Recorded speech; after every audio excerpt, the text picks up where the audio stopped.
prostate cancer remains the leading cancer amongst men in South Africa. In fact, more than 4,000 of our fathers, brothers and sons will be diagnosed this year alone. But there's a massive disconnect. While early detection offers a 99% survival rate, South Africa still has one of the highest prostate cancer death rates in the world. Why are we losing so many men to a disease that is in many ways one of the most treatable? To help us navigate the rising stats, the new 2026 screening guidelines and the cultural stigma that are literally costing lives, we're joined now in studio by renowned urologist Dr. Shingai Mutambirwa. Doctor, thank you very much for joining us. Thank you very much for having for this opportunity. I mean, these are staggering statistics. Yeah. In 2026, we should not really be having such high numbers of men, being screened and tested positively for prostate cancer. What seems to be the problem? I think there's a bit of a problem generally when it comes to our screening programs in the whole of Africa, not just in South Africa. But also, I think it also has to do a lot with education and the fact that a lot of our men are not really thinking about it, that they'd rather have an issue. And I think maybe the one issue that a lot of guys have is that we used to have in part of our guidelines that if a guy comes for a prostate examination, after the age of 40, every guy should be getting them. We used to do a rectal examination, a finger into the anus, and that used to be such a big drama. The guys are just so stressed about it. The short answer is that our latest guidelines, if you look at our Prostate Cancer Foundation, it shows that you don't need to have that. What we really need is just to get a blood test. Now, I think maybe if we take a step back, what the prostate is, it's actually a little gland which is sitting around the pipe for passing urine, which is actually the pipe for ejaculation. And what it does is makes most of what a guy ejaculates. And it is the commonest site for cancers in men after skin cancer, but skin cancers are so easy to find and see, and they're not usually dangerous.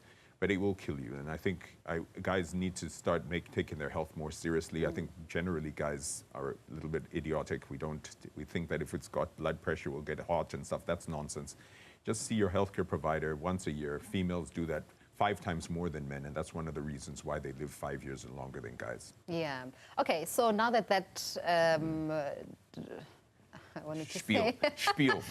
Now that discomfort for the test is out of the way, and all you need is a blood test.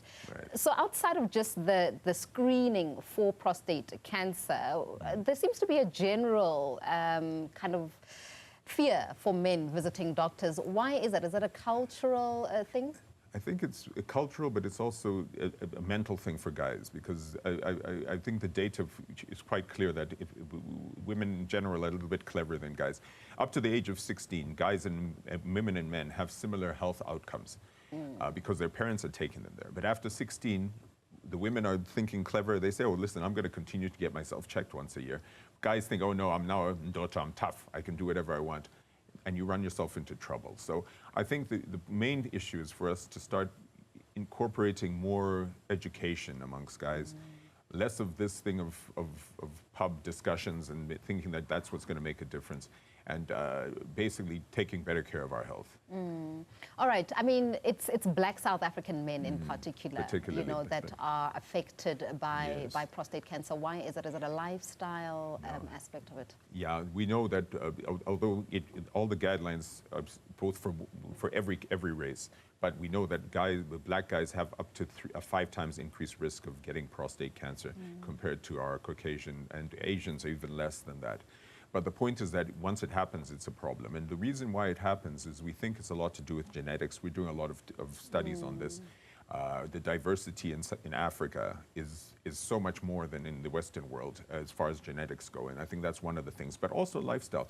We've also done some studies on, for example, we still use DDT for killing mosquitoes, which cause malaria, which is necessary, but it's actually a toxin, and it can change the genetic makeup of men and for women as well. In fact, we have the highest risk for patients who have what we call intersex, where we have where they get both sexes. And that's partly because of that. So there's a lot of impact, but we also know that social economic things, the poorer you are, the more likely you're going to get prostate cancer, the more likely you're going to die from it as well. And that's a lot to do with the way we eat, things we eat, for example, like even in our school training programs for children, which are necessary. But a lot of the food is highly ultra-processed, which is dangerous as well, and it can actually decrease the microbiome and cause problems for patients. You mentioned that skin cancer is a secondary cancer that is most prevalent. It's the most prevalent cancer, yeah. Most prevalent cancer, but you know that is easily detectable. Usually, yeah. So what are some of the symptoms that men with prostate cancer have? The short answer is they're almost, if you're going to pick it up early, there should be almost no symptoms. So that's the point, because if you get to the point where when we get older, our prostates get bigger regardless of what happens, and they do block up, but most of the time it's just what we call benign enlargement. But if you want to pick up a cancer early, you need to get seen by your healthcare professional, get the PSA done, but also get your blood pressure checked, get your sugar, all of them interrelated. And I think that's what we see more and more, and we need to start taking our general health more importantly for going forward.